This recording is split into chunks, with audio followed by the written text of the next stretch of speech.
Kenapa kita harus bongkar ini? Supaya kelak tidak ada lagi presiden yang tipu-tipu. Ijazah dan skripsinya palsu. Perjuangan ini akan panjang karena yang kita lawan bukan hanya Joko Widodo, tetapi penjilat-penjilat kekuasaan yang lain. Saya, Dr. Tifa, insya Allah tidak akan pernah tunduk pada tekanan, tidak akan bersekongkol dengan kezaliman. Saya memilih jalan yang berat, jalan yang berlumuran darah, keringat, dan air mata. Tetapi jalan itu adalah jalan para pejuang kebenaran. Wahai saudaraku, bukan keberhasilan dunia yang kita cari, tapi keridhaan Tuhan yang lebih agung dari seluruh kemewahan dunia dan isinya. Maka berdirilah. Suara kebenaran tidak boleh padam. Ilmu tidak boleh disimpan dalam ketakutan. Karena jika cendekiawan membisu, maka generasi ini akan binasa dalam kegelapan yang dalam. Itu yang saya sesalkan Pak Jokowi. Kenapa nggak dari awal tunjukkan saja, ini loh ijazah saya yang asli. Jangan dibiarkan ini berkembang kan. Di situ masalahnya. Gus Dur dulu pernah kedatangan seorang pejabat gitu, yang mengeluhkan soal ijazahnya yang dianggap palsu ketika mendaftar sebagai bupati. Tuh, dia mengeluh, dianggap ijazahnya palsu. Tuh. Dan dia marah dan dia membela diri. Ini tidak palsu, orang kata yang jual ini asli kok. Teman-teman semua, ketika Pak Jokowi melaporkan tentang ijazah, ini kan yang ada di dalam benak pikiran kita semua adalah bagaimana nantinya Pak Jokowi akan menampilkan ijazah tersebut. Nah, dari situlah nanti akan dites lagi kan, diuji forensik apakah asli atau tidak. Tapi banyak juga yang berspekulasi, berasumsi apakah iya Pak Jokowi melaporkan karena tuduhan ijazah palsu atau jangan-jangan hanya karena pencemaran nama baik dan juga nantinya akan tidak ditunjukkan ijazah aslinya. Nah, ini spekulasi asumsi dari rakyat juga gitu ya. Nah, lebih anehnya lagi ada berita Jokowi tolak tuntutan tampilkan ijazah, salah satunya karena hak asasi manusia. Langsung tuh muncul di benak pikiran gue, apa hubungannya ya ijazah dengan hak asasi manusia? Gue jadi bingung guys. Kita lihat di akun X ya, tweetan dari kompas.com dan langsung kita melihat komentarnya. Ini beneran Jokowi yang bilang kalau nunjukin ijazah itu berhubungan sama HAM. Kalau iya, berani aku bilang dia presiden TTT. Sejak kapan ijazah kaitannya dengan HAM? Kacau ini pola pikir presiden ginian katanya. WK, ini saya tunjukin ijazah saya loh katanya. Jadi kemarin itu viral banget ya video ini ya, yang dimana Pak Jokowi memegang ijazahnya sambil menggunakan toga. Hal yang mudah menunjukkan ijazah bagi yang punya ijazah asli, namun akan sulit berbelit-belit bagi yang punya ijazah palsu. Sederhana saja. Ini sudah dikatakan di banyak forum ya, entah itu podcast dan lain sebagainya. Memenjarakan orang tanpa memberikan bukti yang dituntut untuk diperlihatkan nggak mikirin HAM orang lain, giliran dirinya sendiri kok sembunyi di balik kata HAM. Jok, hukum punyamu apa, ingat karma katanya. Masa kalah sama Bung Hatta? Saya yakin Jokowi punya ijazah aslinya, tapi saya yakin itu hanya imajinasi. Tapi teman-teman semua, di balik ini semua ya, ada Dr. Tifa, Dr. Rismon, Bung Roy Suryo ya, yang tidak pantang mundur. Bahkan Bang Rismon sendiri sudah mengatakan ya, jangankan di penjara, mati pun beliau berani. Begitupun Dr. Tifa yang secara terbuka mengatakan akan terus melawan katanya. Luar biasa, tentunya ini banyak dukungan dari masyarakat ya. Oke teman-teman semua, langsung kita ke videonya.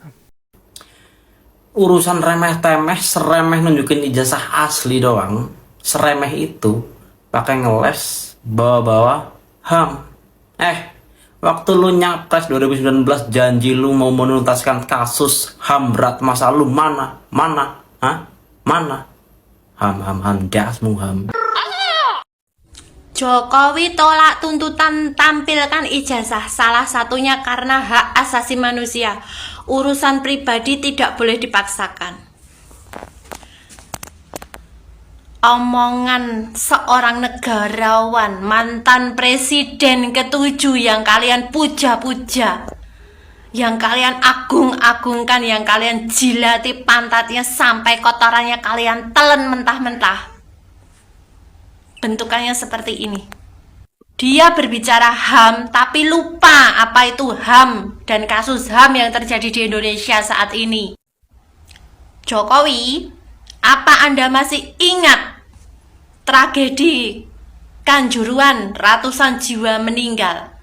6 orang laskar FPI meninggal dalam tragedi KM 50. Korban KPPS meninggal saat pemilu 2019 dan banyak lagi kasus pelanggaran HAM. Tapi Anda sebagai presiden saat itu diam 1000 bahasa. Giliran dimintai ijazahnya, dimunculkan ke publik langsung teriak HAM. HAM matamu. Ditunjukkan ke publik selesai. Ya. Kenapa tidak berlaku sama kalau itu yang saya sesalkan Pak Jokowi. Kenapa nggak dari awal tunjukkan saja ini loh ijazah saya yang asli. Jangan dibiarkan ini berkembang kan. Di situ masalahnya. Oleh karena itu saya berpendapat bahwa sengaja dipelihara ini supaya beliau manggung terus, diulas terus, melihat gayanya kan. Selama ini kan gaya beliau adalah gaya manggung. Ya bagaimana image dia, bagaimana persepsi publik selalu melihat dia merakyat, jujur, lugu. Sudah dari dulu saya tebak, saya duga kalau Jokowi nggak bakal berani melapor terkait ijazahnya. Karena dipastikan kalau terkait ijazahnya Jokowi akan keok. Makanya Jokowi pasti akan memakai jurus andalannya, yaitu pasal ujaran kebencian, pencemaran nama baik, dan undang-undang ITE. Itulah jurus andalan Jokowi. Karena sebenarnya Jokowi itu adalah seorang pengecut. Dan para pemuja atau pendukung Jokowi itu ibaratnya lalat. Lalat nggak akan pernah menyadari kalau bangkai itu baunya busuk. Bagi lalat, bangkai itu makanan yang enak. Itulah para pendukung dan pemuja Jokowi. Paham? Aduh, Jokowi. Kenapa lo nggak nyerah aja kok ya? Engkau kiranya gampang nanti memenangkan ini di persidangan? Ya. Bakal saya kuliti. JPU, polisi, ahli, bahkan Anda sendiri. Saya kuliti. Ya. Kita modal logika ini. Ya, bukan main-main ini. Anda boleh modal apa? Modal jaringan Anda di kepolisian, Listio Sigit Prabowo, ya, Kapolri yang Anda angkat. Sampai sekarang Prabowo nggak berani ganti dia. Bingung kita. Prabowo Subianto ini mati demi rakyat. Saya siap mati demi rakyat. Apalah mengganti Listio pedang berani. Dok jaksa agung, dok menteri-menteri nih. Iya bak. Tinggal ganti gitu selesai. Ganti pemerintahan, ganti semua menteri. Jaksa agung, Kapolri. Supaya ada new chapter. Ada harapan baru bagi rakyat. Ini masih nongol aja muka-mukanya menteri-menteri Kapolri, jaksa agung yang diangkat oleh Jokowi. Yang siapa yang Jokowi ini? Berarti kalau nggak ada intervensi Jokowi nggak menang ya Prabowo Subianto ini. Takut sekali sama Jokowi. Kacau. Ini presiden yang paling ditertawakan dunia ini. Masa legasinya orang-orang Jokowi masih ada di situ? Pak Jokowi masuk perangkap musuh. Kenapa gue bilang gitu? Ijazah itu cuma salah satu isu yang diangkat sama musuh-musuh Bapak. Tapi tujuan akhir musuh-musuh Bapak itu sebenarnya supaya Bapak melawan. Kenapa kok mereka mengharapkan perlawanan dari Bapak? Jelas, logikanya sederhana. Sudah, mereka itu mau menghancurkanlah citra Bapak yang sabar, tidak anti kritik, cinta damai. Itu mau dihancurin. Mau sampai kapanpun, Pak Jokowi itu bukan rakyat biasa. Bapak itu tetap the one and only, Hokage ke-7 yang sabar, yang cinta damai, yang suka kerja daripada dengerin kritik. Tugas negara secara formal emang sudah berakhir, Pak. Tapi fungsi non formal masih tetap berlaku. Bapak itu sebagai negarawan tertinggi di negeri ini. Dan jangan lupa Bapak itu orang tua dari orang nomor 2 di negeri ini yang didapat dari jalur kontroversi. Jadi musuh Bapak itu sampai kapanpun akan menyerang. Bahkan sampai darah penghabisan. Netizen yang dukung Bapak pun itu pasti ada yang pro dan kontra sama tindakan Bapak ini. Sedangkan musuh-musuh Bapak sudah pasti terbahak-bahak. Aduh, hancur sudah Pak citra yang selama ini dibangun. Kalau masalah sepele gini aja kena perangkap. Saran gua Pak, jangan sampai Gue mau ikutan nimbrung masalah isu ijazah ini, tapi dalam hal ini gue coba memposisikan diri sebagai pihak yang ada di luar permainan. Sebelumnya, gue mau bilang kalau gue nggak ada bermaksud untuk mengecilkan semangat pihak-pihak yang lagi mencari kebenaran masalah ijazah yang mulia Tuan Jokowi yang nggak pernah salah, sama sekali kata para budak cintanya. Karena gue punya perspektif yang berbeda soal isu ijazah ini. Jadi kemarin gue baru aja diskusi warung kopi sama beberapa senior ngebahas soal isu ijazah Tuan Jokowi. Ada senior yang bilang, seandainya ijazah Jokowi ini beneran palsu, tetap aja tuntutan soal ijazah ini bakalan mentah. Kenapa? Karena menurut dia, kaki tangan Jokowi masih ada di beberapa institusi terutama aparat penegak hukum. Dan bakal susah banget untuk menggoyang si Jokowi sekarang ini. Dan menurut dia, teman-teman yang sekarang menggugat ijazah Jokowi ini lagi masuk ke dalam jebakan Batman-nya Jokowi. Kok bisa gitu? Karena mereka menyampaikan analisis ilmiahnya itu secara terbuka. Ini kita anggap aja ijazah Jokowi itu nggak ada, dan gambar-gambar ijazah yang beredar itu kita anggap aja palsu semua. Nah, terus lu pikir, kenapa Jokowi nggak mau ngasih lihat ijazahnya? Sampai sekarang. Bisa jadi dia dan timnya lagi mempelajari apa aja kekurangan yang dipermasalahkan. Terus mereka siapin sesuatu untuk menutupi kekurangan itu. Contoh nih, soal font. Kan yang beredar itu pakai font yang katanya belum ada di tahun 1985. Nah, mungkin aja timnya Jokowi langsung gercep siapin bentuk ijazah dengan pakai font yang sesuai dengan zamannya. Masuk akal toh? Terus juga soal analisa lainnya yang dianggap kelemahan. Bisa jadi udah ditutupin dengan mempersiapkan yang lebih orisinil. Jadi analisa ilmiah soal kekurangan itu bakal dijadiin masukan dan dibenerin sama timnya Jokowi. Nah, ntar pas di pengadilan, kalian bakal cengok karena dokumen yang dikasih lihat udah dibuat sedemikian rupa supaya kelihatan seperti asli. Endingnya apa?